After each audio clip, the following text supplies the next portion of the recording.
ஓம் முருகா. என் அன்பு பிள்ளையே, இன்று இரவோடு உன் நெடுநாள் போராட்டம் முடியும்.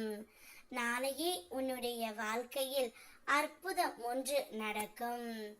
உன்னுடைய மனம் எப்போது அமைதியுடன் சாந்தத்துடன் நிறைந்து இருக்கின்றதோ அப்பொழுதுதான் உன் வாழ்க்கையின் உண்மையான நிலை உனக்கு தெளிவாக புரியும். எந்த சூழ்நிலையிலும் உன் மனதுக்குள் நேர்மறை எண்ணங்கள் என்றும் குடியிருக்க வேண்டும். அந்த எண்ணங்களின் சக்தி மிகுந்தது.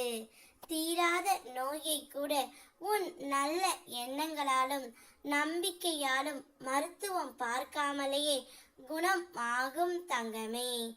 உன்னை சூழ்ந்து இருக்கும் உலகம் உன் மனநிலையின் பிரதிபலிப்பு தான்.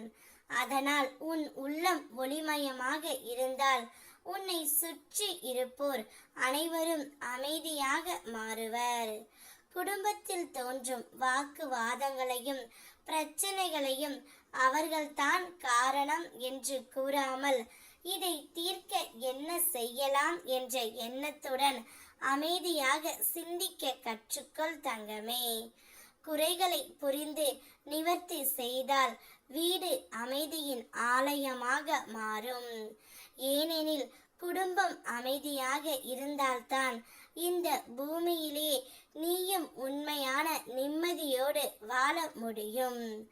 உன் மனதில் அமைதியும் உன் வீட்டில் சாந்தியும் நிலைத்து இருக்க நான் எப்போதும் உன்னோடு இருக்கின்றேன் தங்கமே.